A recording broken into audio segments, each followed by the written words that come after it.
एक ऋषि ने भगवान विष्णु की छाती पर लात मार दी थी, लेकिन क्रोधित होने के बजाय भगवान विष्णु ने उनसे ऐसा क्या कहा कि वही घटना इतिहास बन गई। ये कहानी है महर्षि भृगु की। एक समय ऋषियों के बीच एक बड़ा विवाद छिड़ गया।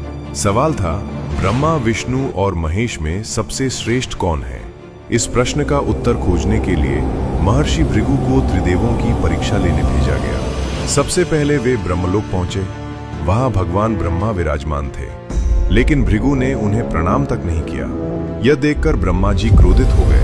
हालांकि उन्होंने स्वयं को नियंत्रित कर लिया। फिर भृगु पहुंचे कैलाश। उन्होंने भगवान शिव का भी सम्मान नहीं किया। महादेव क्रोध से भर उठे।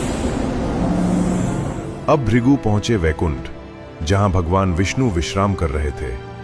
और यहीं भृगु ने सबसे बड़ा अपमान किया।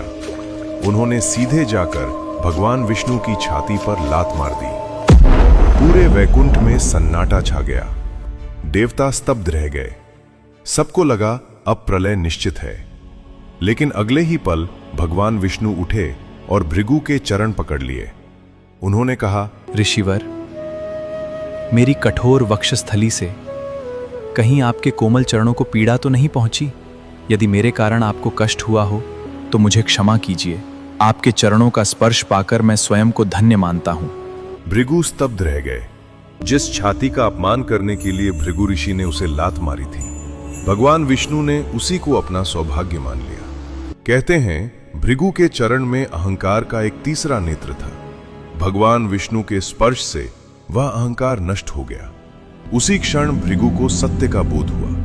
उन्होंने समझ लिया कि वास्तविक महानता शक्ति में नहीं, विनम्रता में होती है। और तभी उन्होंने घोषणा की, मैंने सृष्टि के रचयिता को परखा, संहार के स्वामी को परखा और पालनहार को भी परखा। किंतु आज मैंने जान लिया है कि वास्तविक महानता शक्ति में नहीं होती, करुणा में होती है। विजय में नहीं होती, क्षमा में होती है। और इसलिए मैं संपूर्ण सृष्टि के समक्ष घोषणा करता हूं, त्रिदेवों में भगवान विष्णु की करुणा और क्षमा सबसे महान है। शायद इसी कारण आज भी भगवान विष्णु की छाती पर स्थित श्रीवत्स चिन्ह को भृगु की उस परीक्षा से जोड़ा जाता है। अगर आपने ये वीडियो पसंद आई तो कमेंट में लिखिए, जय श्री हरि।